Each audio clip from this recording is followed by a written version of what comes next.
You are listening to the Think Brick Australia podcast. Think Brick Australia represents the clay, brick and paver manufacturers of Australia. Brick by brick, our podcast will discuss technical information and architectural case studies with special guests. I'm your host, Cathy Inglis, the Acting CEO of Think Brick Australia.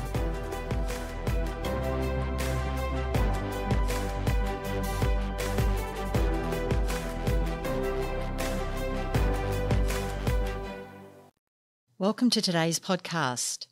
This is part 4 of our paving series, and today we're talking about permeable pavements and specifically about using clay bricks as permeable pavers. Today we're joined by Nicholas Bannigan, engineering team member at Think Brick Australia. Welcome, Nicholas. G'day, Cathy. How's it going? Great, thank you. So, what are clay brick permeable pavements? Tell us about them. Well, permeable pavements are a class of pavers that allow water infiltration, which benefits surrounding flora and stormwater management. Clay pavers often come in the form of a brick which have a corner cut out filled with clean 2 to 5 millimeter uniformly graded aggregate as a bedding course. This is coarse enough to allow for water to permeate through the surface of the pavement, but also fine enough to allow for interlocking of units. The layers below the pavers are also able to store water and slowly discharge that water to the local flora, or it can be pumped out for later use.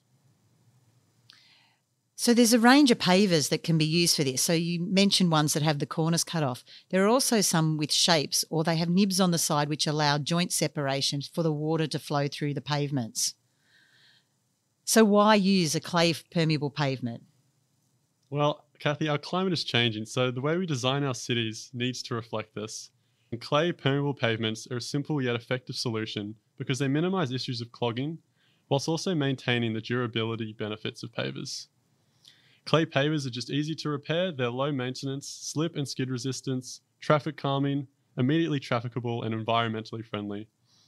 By allowing water infiltration, surrounding trees that provide shade have sufficient water to foster deeper growth of roots, which also mitigates tree root uplift against the paved surfaces.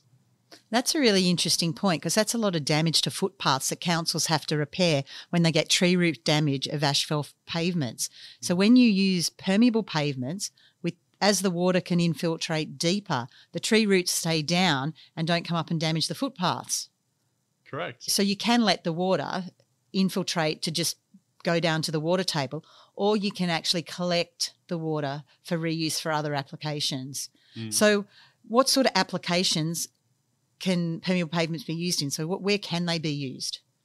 Well, permeable pavements are ideal for applications including pedestrian walkways, driveways, pool decks and patios, and basically any area where you can expect an accumulation of water. And it just helps reduce, stormwater runoff and just promotes water-safe urban design. Yeah, something like that. So essentially it's good urban design to control water flow so you don't get huge amounts of water running off and causing damage to other things, that you can actually use it to infiltrate back to the water table or to collect and detain for water harvesting for reuse later on. Exactly, yeah. So when you do this, obviously you've still got to work on the base of your pavers and your specification for your sub-base. So can you tell us any considerations that need to be taken into account when building a permeable pavement? Well, it's important to consider the site conditions, as reactive soils will behave poorly when high levels of water enter. Well, it's important to consider the type of soil that you're laying your pavements on. So if you have soft, porous soil, you can expect, settlement to occur, so that needs to be accounted for. And if you have reactive soils, they'll behave poorly when high levels of water enter. So we need to use a no-infiltration permeable pavement in this situation. This would consist of an impermeable membrane between the base course and the subgrade, which prohibits the entry of moisture into the reactive subgrade, which reduces the occurrence of heaving, where the soil absorbs the moisture and displaces the pavements. Well, just like in permeable brick pavements, it's also important to consider traffic loading, as this will determine the design of the base course layer and the pavers used.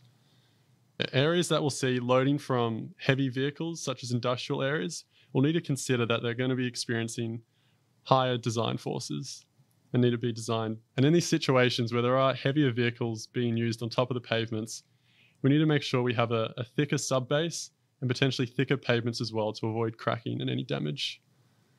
So that's important. And also the paving patterns, which we've talked about in previous episodes of the podcast, because that gives you your ability to use for vehicle movements to have pavers that are potentially a little bit thicker, and with the patterns will give you better resistance to rotation. Yeah, the pattern needs to be kind of going against the direction of the traffic. Otherwise, create a higher moment on your pavement, and that just will cause cracking more quickly. Yeah, it's a good consideration. But what about slope? What about if you're on a steep side? Do permeable pavements work? Well, in the world of permeable pavements, a slope of about 5 degrees is considered to be pretty extreme.